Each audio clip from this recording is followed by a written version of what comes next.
A las ya 12:25 de los responsables técnicos comienza la rueda de prensa. Se han reunido en la reunión del comité esta mañana técnico de gestión. Se han reunido en la reunión del comité. Presentamos como cada mañana al doctor Simón, director del Centro de Coordinación como cada mañana de Alertas doctor Simón, director del Centro de Secretaria General de Transporte y Movilidad, María José Rayas, al general y general de Transporte y Movilidad, María Mayor del Rayo, al general y director de gabinete del jefe del Estado Mayor de la Defensa, jefe del Estado Mayor de la Guardia Civil, José Manuel general y jefe del Estado Mayor de la Guardia Civil, José Manuel de la Policía Nacional, y al comisario y director operativo de la Policía Nacional, José Ángel. Hola, buenas tardes a todos.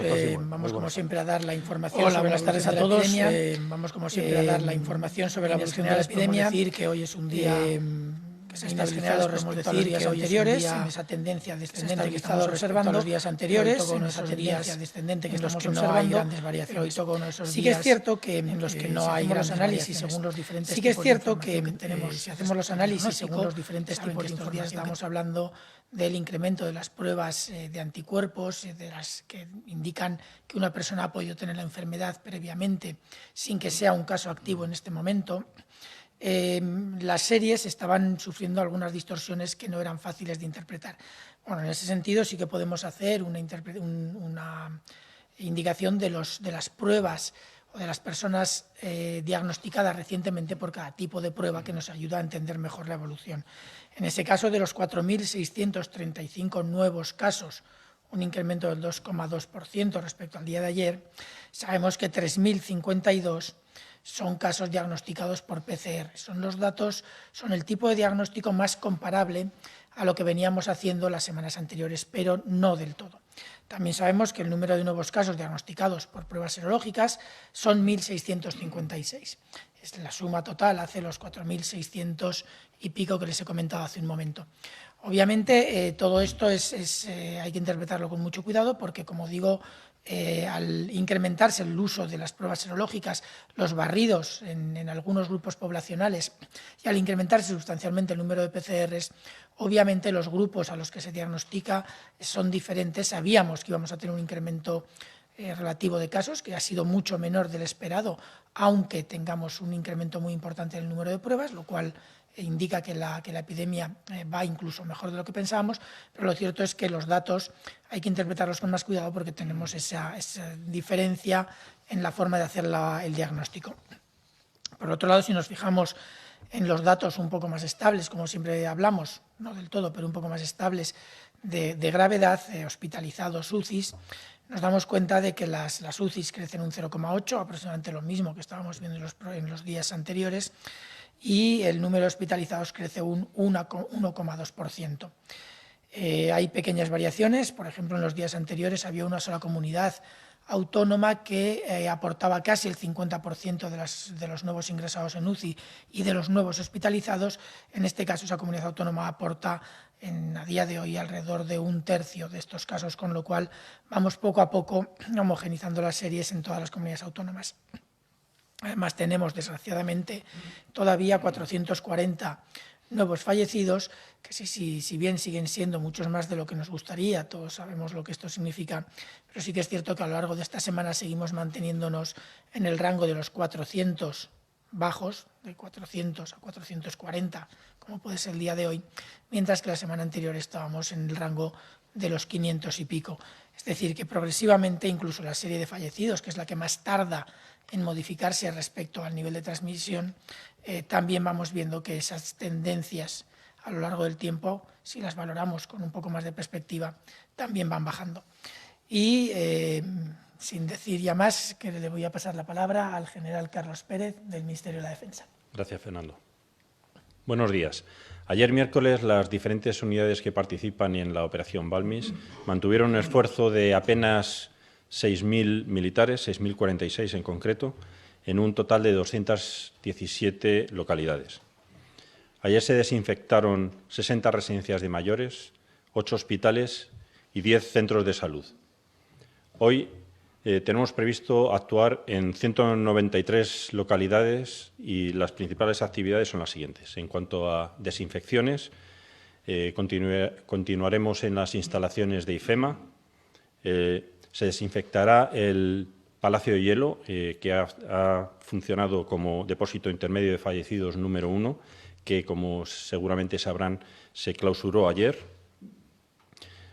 También actuaremos en la Estación Marítima de Ceuta, los centros penitenciarios de Pamplona y Sevilla, las Comisarías Nacional de Policía de Tarragona y Zaragoza, dependencias de la Cruz Roja en la provincia de Cádiz, 10 hospitales en Madrid, Sevilla, Málaga, Cartagena, Granada y Huelva, 23 centros de salud y 57 residencias de mayores.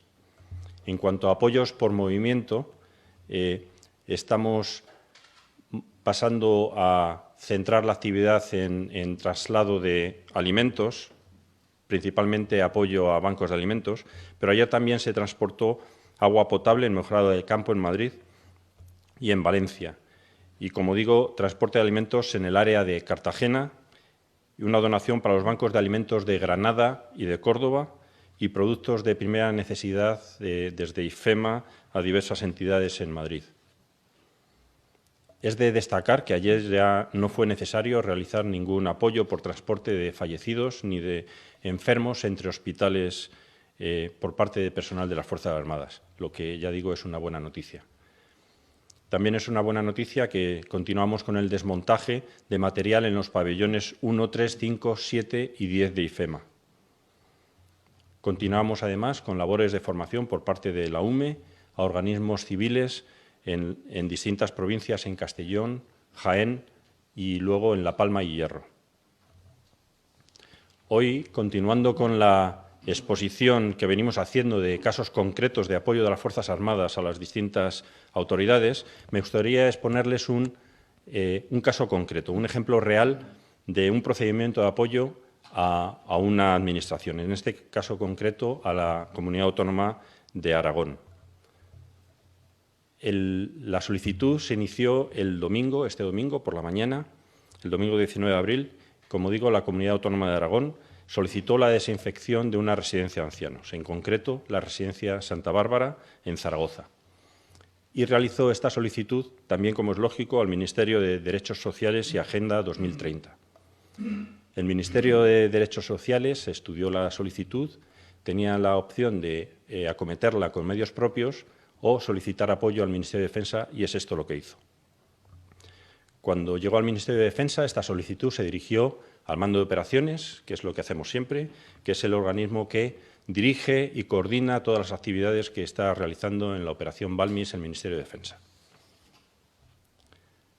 La tramitación interna en el Mando de Operaciones de este tipo de solicitudes, como llevamos ya muchas, la verdad es que es casi inmediata, es muy rápida. Y el MOPS, lo que hace el Mando de Operaciones, el MOPS, realiza un estudio en detalle de lo que hay que hacer y asigna este apoyo a uno de los mandos componentes que tiene. En este caso, decidió hacerlo a la Unidad Militar de Emergencias, que era la que mejor ubicación tenía y mejores capacidades para acometer este apoyo en concreto a la residencia Santa Bárbara. La UME, su cuartel general, asignó el mismo día, todo estamos hablando del domingo, el domingo 19, el apoyo al 4º Batallón de la Unidad de Intervención en Emergencias, que está en la base aérea de Zaragoza y tiene aproximadamente 500 militares. Una vez recibido en el 4º Batallón de la UME esta solicitud, lo primero que hacen es ponerse en contacto con los responsables de la residencia y coordinar con ellos cuándo se puede acometer este apoyo. Lo hicieron y, insisto, el mismo domingo decidieron que se comenzaría a las 8:30 del lunes. Y eso es lo que hicieron. Un equipo compuesto por 25 militares y 8 vehículos. Comenzaron el lunes a las 8:30 a desinfectar la residencia Santa Bárbara. Y como es un edificio muy grande que tiene 3 plantas, estuvieron 20 horas de trabajo, que fue a lo largo de todo el lunes y casi todo el día del martes también.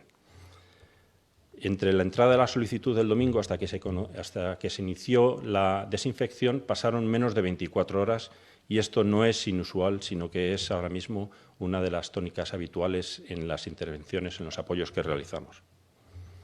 Este ejemplo le puede hacer más fácil comprender cómo funciona todo el flujo de transmisión desde que se origina una solicitud hasta que actuamos. Hasta el momento llevamos actuaciones en 9.603 residencias de mayores, 9.603 desinfecciones en general, de las cuales un poco más de la mitad, 4.561, son en residencias de mayores. Con estas actuaciones de desinfección, relativamente sencillas, aunque no están exentas de riesgo, por supuesto, para los que las realizan, proporcionamos a pequeña escala tranquilidad y seguridad. Esa misma tranquilidad y seguridad, ese bienestar para los ciudadanos, que es una de las principales funciones de las Fuerzas Armadas en todo momento, como digo, a pequeña escala se transmite tanto al personal residente como a los trabajadores de las residencias y, por supuesto, a todos sus familiares, si les permite volver a su vida habitual sin miedo al contagio. Muchas gracias. Muchas gracias, general. Le cedemos la palabra al general de brigada, José Manuel Santiago, de la Guardia Civil. Doctor Fernando, gracias. Buenos días. Ayer casi 40.000 guardias civiles prestaron servicio en toda España para hacer frente a esta situación de crisis. De ellos, más de 18.000 lo hicieron velando directamente por la seguridad de todos los ciudadanos, para lo cual llevaron a cabo las siguientes acciones. Realizaron más de 11.600 controles en los espacios públicos, en los que se identificaron casi 139.000 personas y se interceptaron a más de 2.400 vehículos. Como resultado de estas actuaciones, se tramitaron casi 4.800 denuncias de tipo administrativo y se procedió a la detención por delitos de desobediencia y de resistencia de un total de 25 individuos. Y hablando de detenciones, de detenidos, en A Coruña se ha procedido a la detención de una persona por sendos delitos, uno de falsificación documental y otro de intrusismo profesional. Esta persona, este individuo, pretendía ejercer como enfermero en una residencia de mayores y había presentado un título de grado que resultó ser falso. En el desarrollo de todas estas actividades que llevamos a cabo diariamente para luchar contra el COVID-19, una vez más me gustaría destacar la cooperación y la coordinación que diariamente se lleva a cabo con las policías, con los cuerpos de policía local, cuyos componentes, y remarco, están realizando una magnífica labor.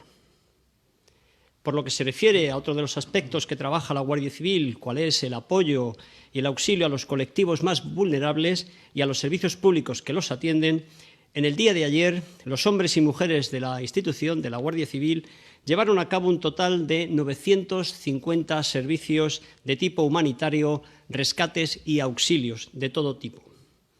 Casi 2.000 actividades de protección a víctimas de la violencia de género, 291 entrevistas con centros de salud, con responsables de centros de salud, 298 con responsables de ayuntamientos y 362 con personal de los centros y residencias de personas mayores.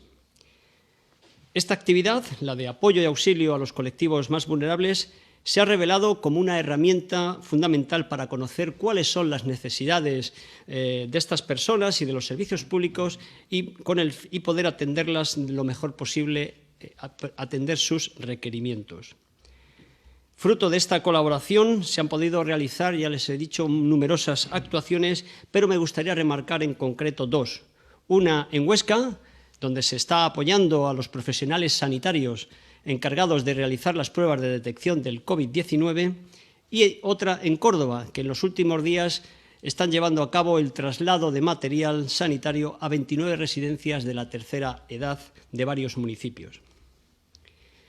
Y como guardias civiles, nada nos satisface más que ayudar a los más necesitados.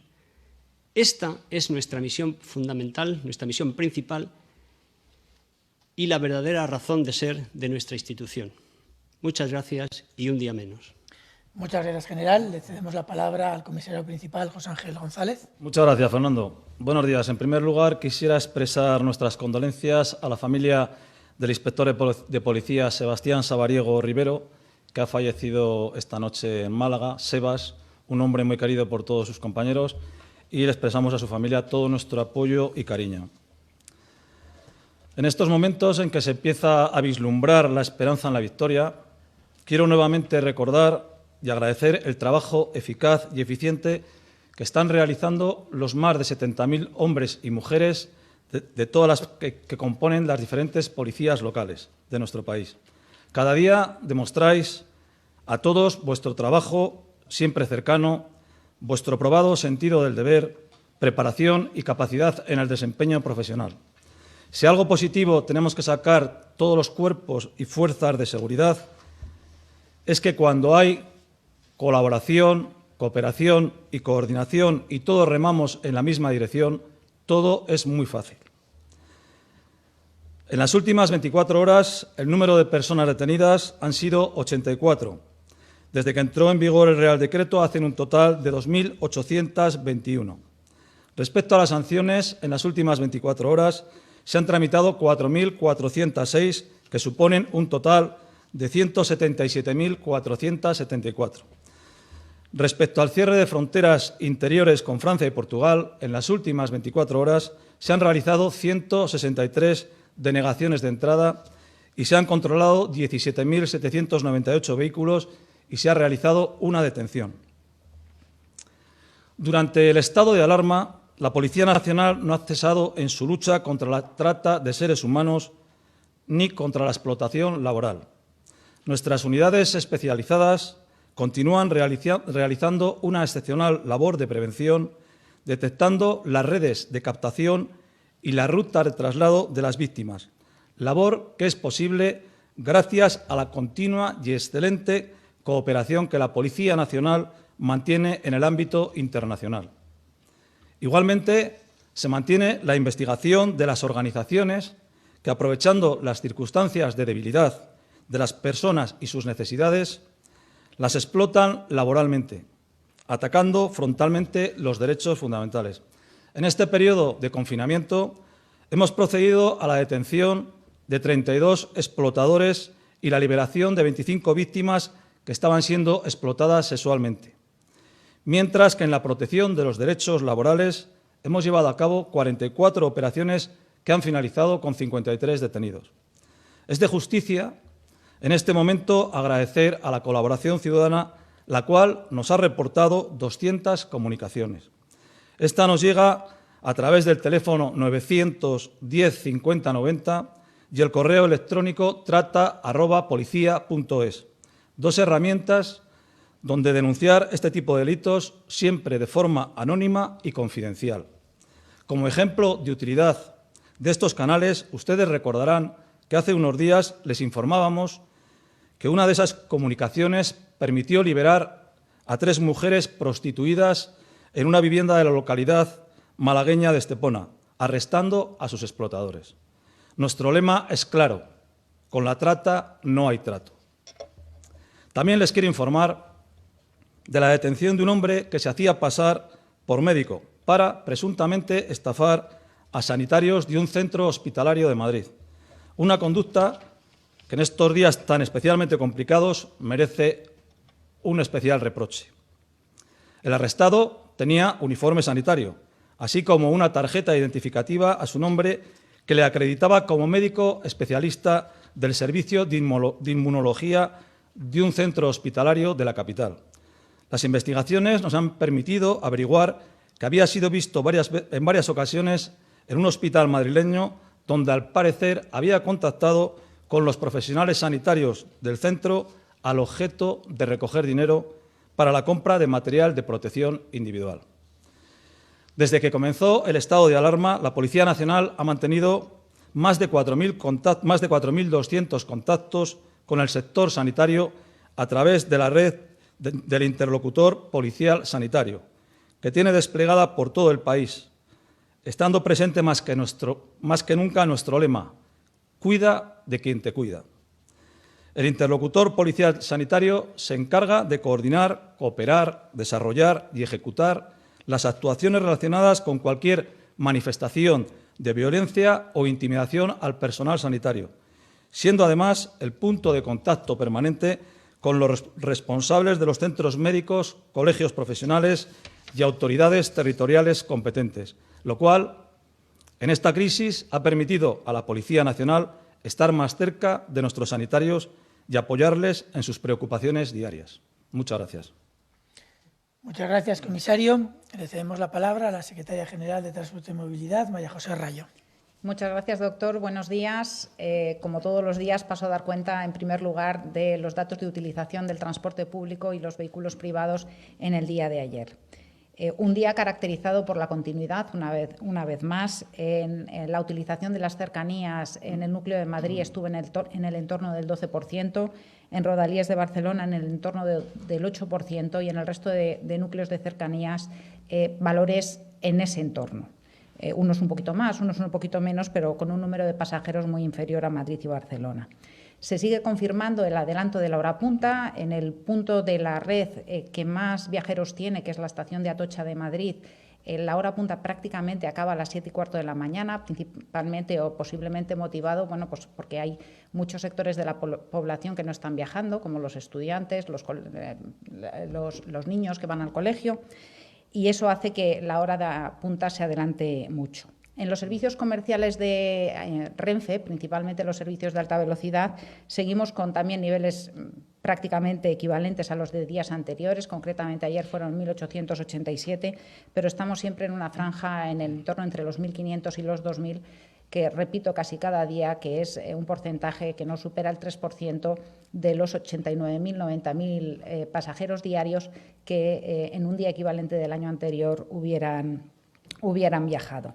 En el transporte interurbano de autobús subimos un poquito el porcentaje de utilización, estamos en el entorno de un 5%, pero son cifras que siguen siendo muy bajas.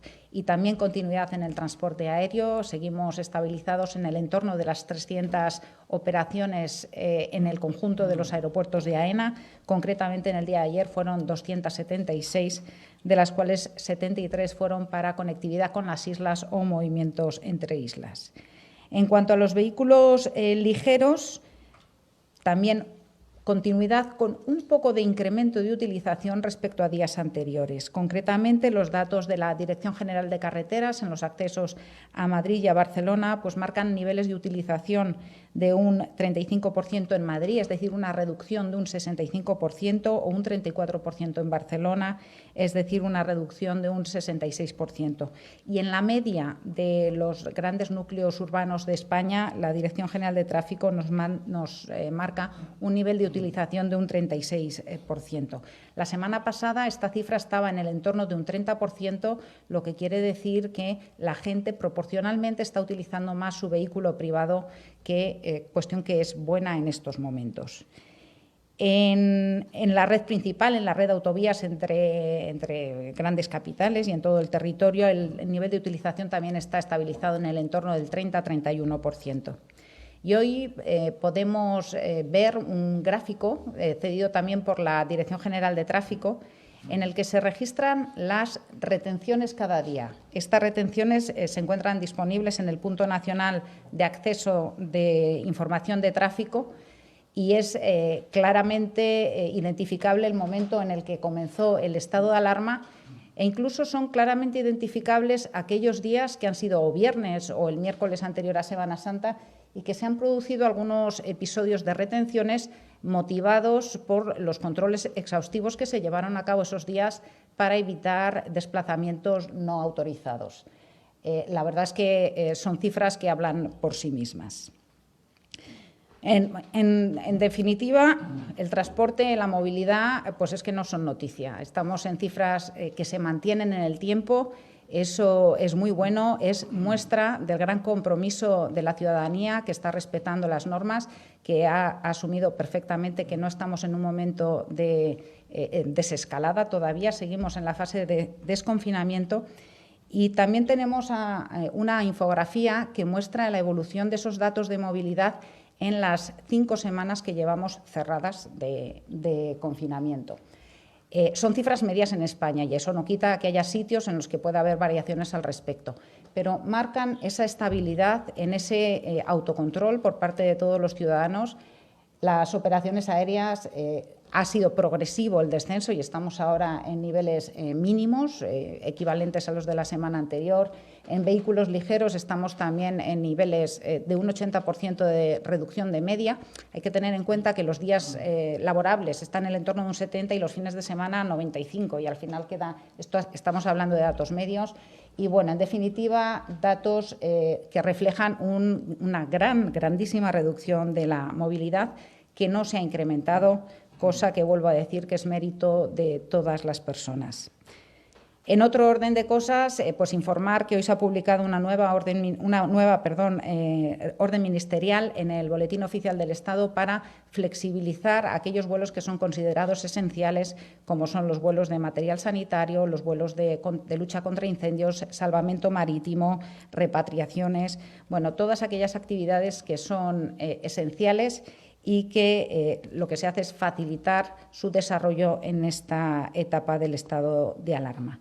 E indicar también que el Ministerio, tal y como ya ha indicado en 2 ocasiones el Ministro de Transportes, Movilidad y Agenda Urbana, está trabajando ya en definir escenarios, en valorar medidas para esa fase de desescalado que nos gustaría que llegara lo antes posible y, en todo caso, en las próximas semanas. Y, en este sentido, ayer se celebró la primera reunión a nivel técnico con representantes de las comunidades autónomas que tienen los principales núcleos urbanos de España, para empezar a trabajar conjuntamente en la definición de ese catálogo de medidas a implementar en el transporte urbano, que va a ser el primero que se vea afectado en el caso del inicio del desescalado. Y eso es todo por mi parte. Muchas gracias. Muchas gracias, secretaria general. Bueno, la habitual reflexión que hacemos sobre la información y la evolución de la epidemia después de la presentación de todos los datos, hoy no va a ser muy larga. Estamos en un día de estabilización respecto a los días anteriores, que obviamente ya todos sabemos que hay pequeñas subidas y bajadas en esa tendencia descendente que estamos observando, y tendremos que esperar a ver cómo evolucionan los datos en los próximos días. No creo que hoy podamos aportar ninguna reflexión especialmente interesante sobre los datos de hoy, que, como digo, están marcados por esa estabilización que se espera en los descensos, pero también por esos artefactos que nos han ido introduciendo estos días, el hecho de que se te realicen muchas más pruebas y muchas más pruebas serológicas, que lo que detectan no es una infección, en algunos casos sí, pero habitualmente no detectan una infección reciente, sino probablemente un poco más, pase más atrás en el tiempo. Así que, como tampoco hay mucho más que decir, creo que podemos pasar directamente a las preguntas. Sí, vamos allá. Hay varias preguntas que se formulan sobre el estudio del Instituto Salud Carlos III. Lo hace Telemadrid, lo hace también Informativos Telecinco. Informativos Telecinco dice: ese estudio del Instituto de Salud Carlos III confirma que había transmisión comunitaria del virus en España desde mediados de febrero.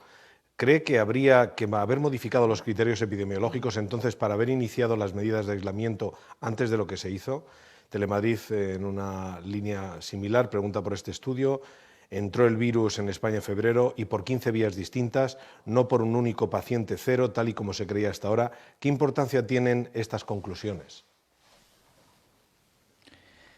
Bueno, yo creo que el estudio del Instituto de Salud Carlos III es un estudio virológico muy interesante. Obviamente yo no soy virólogo, la gente sabe que mi especialidad es la epidemiología, pero sí que es cierto que este tipo de estudios se tienen que valorar siempre de acuerdo a la situación real, es decir, a la evolución epidemiológica de la enfermedad. En este caso, el Instituto de Salud Carlos III indica claramente que el virus original, que salió en principio de China, a medida que se va replicando, a medida que se va reproduciendo, tiene opciones de generar, si voy a tratar de explicar de forma sencilla cómo funciona este tema del estudio filogenético de los virus. Espero que los virólogos me perdonen si cometo algún error o si simplifico demasiado. Con cada replicación se pueden producir modificaciones en la descendencia del ADN por pequeña variabilidad, igual que de padres a hijos puede haber pequeñas variaciones en los genes. Esto hace que en un momento determinado se pueda identificar cuánto o cuándo van divergiendo demasiado o demasiado poco las diferentes cepas de virus. Es cierto que hacia mediados de febrero han detectado una variabilidad, una divergencia del virus, de algunos de los virus, porque hay varios virus con diferentes orígenes en España que entraron en España, y esa divergencia era respecto a los virus originales. El que el virus que entró en España sea divergente a partir de un momento determinado con el virus original de China no implica que el virus tuviera que estar en España en ese momento. Puede ser que sí, puede ser que no. Podría estar en una persona que en ese momento se encontraba en cualquier otro país del mundo y que llegó a España en ese momento o más tarde. Sí que es cierto que tenemos información, porque ya lo sabíamos, de varios casos en España previos a mediados de febrero. Tenemos los casos iniciales que detectamos, uno en Canarias, otro en Baleares, que se detectaron a finales de el 31 de enero, se notificaron, uno el 31 de enero y el otro se notificó el 9 de febrero. A partir de ahí, la siguiente notificación que se recibió en el Ministerio fue a finales de febrero, entre el 25, 26, 27 de febrero. Eso sí, con datos de personas que habían iniciado síntomas unos días antes. Si juntamos esta información de la evolución genética del virus con la información epidemiológica de la evolución de la epidemia, sí que sabemos, porque además se ha dicho en varias ocasiones, que el incremento importante en la epidemia en España en la segunda semana de marzo se debe a transmisiones e infecciones que se produjeron en la última semana de febrero. Y eso epidemiológicamente está claro por la evolución de los casos, por los periodos de incubación, por los periodos que se tarda entre que se inician síntomas, se va al médico y se diagnostica. Sabemos que es muy probable que ese incremento durante la segunda semana de marzo se deba a infecciones que se produjeron en esa última semana de febrero y que ya hemos comentado. Es cierto que no en las últimas semanas, pero que sí que se comentó en su momento bastantes veces, porque fue obviamente una de las preguntas clave. Eso es coherente con lo que dice el estudio del Instituto de Salud Carlos III, pero lo cierto es que el virus divergiera el día 15, el día 10, el día 9, no implica necesariamente que ese virus fuera el que circulara en España en ese momento. Es posible y es muy seguro que en España hubiera casos asintomáticos que se nos escaparon. Ya digo que el grueso, y además no hubo claramente un paciente cero, porque sabemos que ese incremento en marzo se debió a la entrada de varios casos. No sabemos si fueron 15, si fueron 20 o si fueron 50, pero sí que no llegó un caso solo. Eso es obvio y eso, repito, eso se ha dicho en múltiples ocasiones, porque si no, no hubiera sido tan explosivo como fue y tan inmediato como fue el crecimiento exponencial. Ahora, eso sí, que hubiera pasado inadvertido, además de estos, algunos casos unos días antes, es perfectamente posible. Lo cierto es que si existía esa circulación, no fue en absoluto detectada por los servicios sanitarios ni por los servicios de salud pública de ninguna comunidad autónoma. Sí que es cierto que a partir de esa última semana, justo después, entre otras cosas, de que algunos países muy cercanos de nuestro entorno empezaran a notificar un número masivo de casos o muy importante de casos, sí que la tenemos claramente reconocida. La Vanguardia le pregunta, doctor Simón, ¿qué índice de reproducción de la epidemia sería aconsejable para empezar la fase de desescalada? ¿Tienen esa R por áreas, zonas o provincias? El número de reproducción tiene que estar, por supuesto, yo creo que ya todos sabemos mucho de la famosa R, tiene que estar claramente por debajo de 1. Pero no se puede valorar únicamente ese número de reproducción. Tenemos que valorar el número de reproducción, tenemos que valorar el número bruto de casos que se siguen detectando y tenemos que valorar las capacidades que tienen las comunidades autónomas. Es decir, hay unas condiciones previas a cualquier indicador que tienen que estar garantizadas. Una es que tenemos capacidad de asistencia suficiente para responder en caso de que haya incrementos nuevos, ondas nuevas, brotes epidémicos nuevos. Tenemos que tener una capacidad de obtener la información necesaria que nos permita detectar de forma muy precoz cualquier posible inicio de uno de esos brotes. Y eso es una cuestión de sistemas de información. Y luego tenemos que tener instalada una capacidad suficiente para detectar esos casos sospechosos, diagnosticarlos, aislarlos y darles el seguimiento adecuado a ellos y a sus contactos. Una vez que garantizamos esas capacidades, podemos empezar a pensar en los indicadores. Sí que es cierto que la última, la capacidad de diagnóstico y de detección y de seguimiento de los contactos y de los casos tiene que ver parcialmente con el número de casos brutos. Una comunidad, dos comunidades con el mismo número de reproducción, con la misma R famosa, si una por tamaño de población tiene 5 o 6 o 10 casos y otra tiene 500, obviamente se tienen que valorar las capacidades de seguimiento de forma diferente. No es cuestión únicamente del número de reproducción, son varias variables, varias capacidades y se tienen que valorar todas en su conjunto.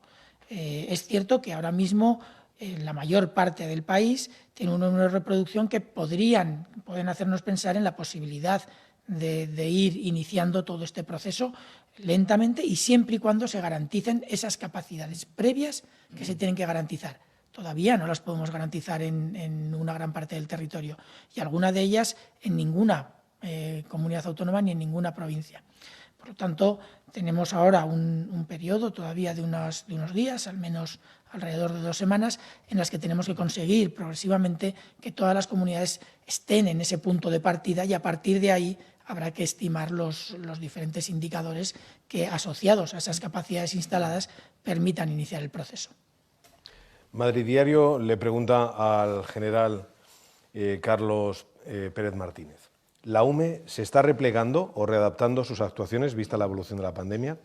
En comunidades como la madrileña, ¿tienen ya previsto cómo van a actuar en la fase de desescalada? ¿Les afectará esa desescalada? ¿Cómo? Bueno, voy a hacer una aclaración inicial que puede ser válida para las dos preguntas. La participación de las Fuerzas Armadas en esta crisis no responde a iniciativa propia, sino que nuestra principal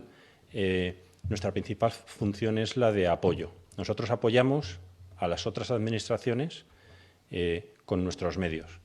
Por tanto, como he explicado hoy, hay una serie de peticiones que normalmente van a las otras administraciones y que, si ellos no las pueden acometer con medios propios, las derivan al Ministerio de Defensa. Por tanto, es cierto que estamos ahora teniendo una reducción en la participación de las Fuerzas Armadas en la operación Balmis. De hecho, hemos tenido un pico de 8.000 militares en la calle. Ahora mismo estamos en aproximadamente 6.000. Pero eso responde a que hay menos peticiones de apoyo al Ministerio de Defensa de otras administraciones. Y me gustaría hacer una aclaración final, y es que la UME no es la única que participa y que pone medios de las Fuerzas Armadas en esta crisis.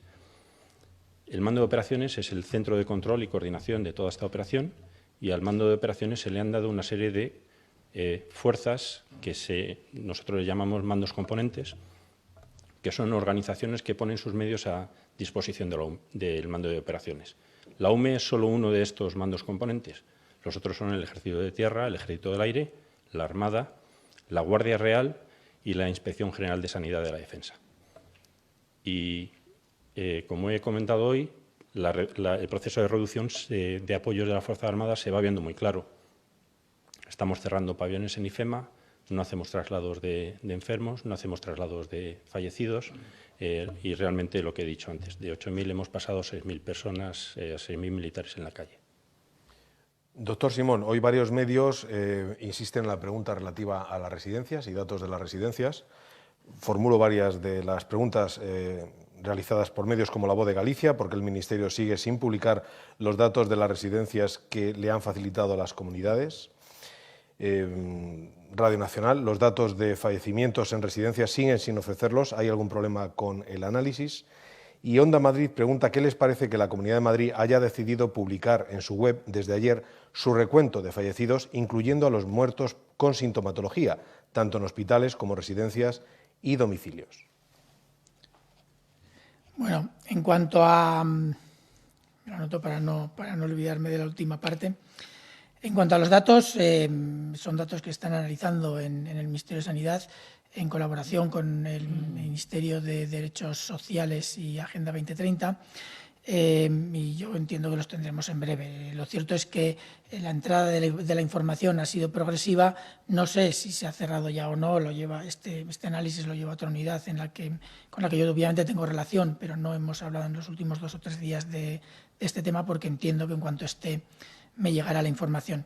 Sí que podemos, mientras tanto, como todos los servicios epidemiológicos hacemos, sí que podemos hacer alguna estimación de otro tipo de fuentes.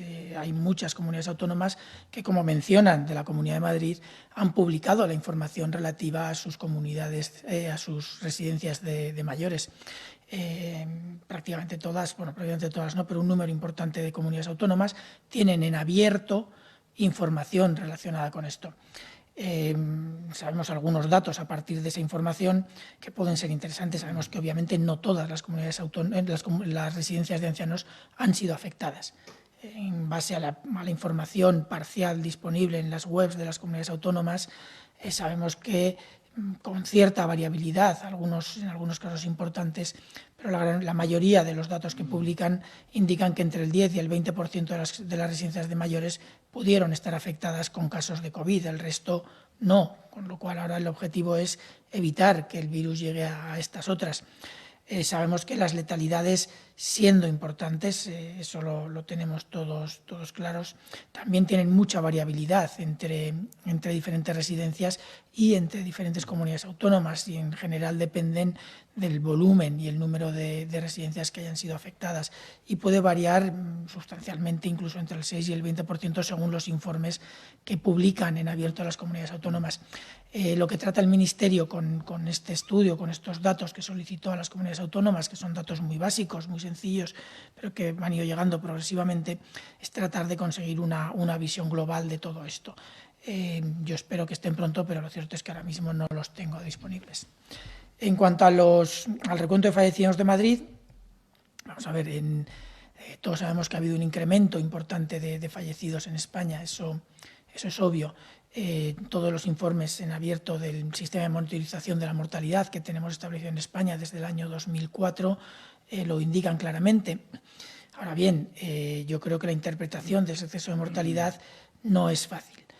El COVID obviamente tiene mucho que ver, sabemos que hay un porcentaje muy importante de ese incremento de mortalidad, muy importante, debido a infecciones por coronavirus, o al menos en personas que fallecieron con infección por coronavirus, pero también sabemos que una parte, probablemente mucho menor, pero que no sabemos qué importancia puede tener, sabemos que una parte de ese exceso se ha podido deber a que el hecho de que en los hospitales hubiera un incremento de pacientes, bueno, se trataran montones de pacientes de COVID, puede haber implicado retrasos en el acceso a estos hospitales, no porque los hospitales no estuvieran disponibles, sino porque la gente ha podido ser reticente a ir, y eso ha podido implicar un incremento de letalidad por otras causas. Se me ocurren ahora ictus, infartos, que pueden haber llegado un poco más tarde y por lo tanto haber producido un incremento en la mortalidad. No lo sabemos, tenemos estas hipótesis, tenemos estas opciones.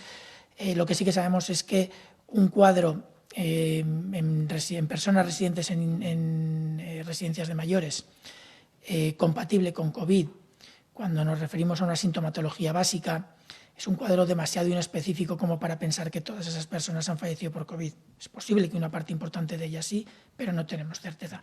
Por lo tanto, a mí no me parece mal que la Comunidad de Madrid dé esta información, siempre y cuando deje claro en sus informes los que están confirmados y sabemos que realmente han fallecido por la enfermedad, y los que estamos dando como posibles, sospechosos o hipotéticamente infectados con el coronavirus. Televisión Española pregunta a los responsables del Ministerio del Interior: siguen escuchándose críticas sobre abuso de poder o mala interpretación del decreto de alarma. En los últimos días, algunos juristas cuestionan, por ejemplo, la imputación realizada a una mujer arrestada en Cieza por mandar un mensaje de WhatsApp. ¿Hace falta mejorar la claridad normativa? Cieza, tuyo. Bueno, la Guardia Civil tiene claro cuál es lo que tiene que hacer, es aplicar la legislación. Tenemos un caso, se lo presentamos al juez y el juez decidirá en consecuencia. Yo poco más tengo que añadir, ya lo hemos dicho en otras ocasiones. Nosotros lo que hacemos es constatar hechos y pasarlos, enviarlos al órgano instructor, que se encarga de calificarlos y poner la sanción correspondiente. Finalizamos con una pregunta para el doctor Simón, del Diario de Sevilla, Grupo Yolí. Hay varias provincias andaluzas donde no se producen fallecimientos desde hace días. Incluso hay jornadas sin nuevos casos. Algo parecido ocurre en Murcia o en Canarias. ¿Estos territorios deben esperar hasta el 10 de mayo para la desescalada o podrían recuperar antes la actividad? Bueno, es cierto, hemos ido detectando progresivamente zonas del territorio en los que la evolución de la epidemia ha sido mucho más favorable. Hay explicaciones para ello. Hay cuestiones del inicio de la epidemia, cómo empezó, hay cuestiones de tipo de distribución de la población en el territorio, más rural, más urbano, menos urbano, distancias a los grandes núcleos urbanos. Todo esto obviamente puede hacer que haya territorios con diferentes situaciones epidémicas. Obviamente se tiene que valorar, es uno de los parámetros que tenemos que valorar para definir las medidas o proponer las medidas que se pueden ir aplicando de aquí en adelante. La decisión de si pueden o no iniciar digamos, esa apertura hacia una fase de transición no me compete a mí. Sí que es cierto que nosotros trataremos de ser respetuosos con las decisiones que se van tomando, pero también trataremos progresivamente de ir dando las indicaciones que permitan ser más, ¿cómo podríamos decir?, más detallados en la forma en la que se aplican. Lo que hay que aplicar es común, pero sí que es cierto que puede haber en un momento determinado posiciones en las que diferentes territorios, siempre y cuando se pueda garantizar el control adecuado de los riesgos para los demás, que puedan tener diferentes velocidades en el proceso de transición. Son cosas que se tienen que discutir, que obviamente están sobre la mesa, pero como comprenderán no soy yo quien decide sobre cuestiones de cierre territorial o no. Pues muchas gracias por esta comparecencia, gracias a los medios que han participado. Buenas tardes. Muchas gracias.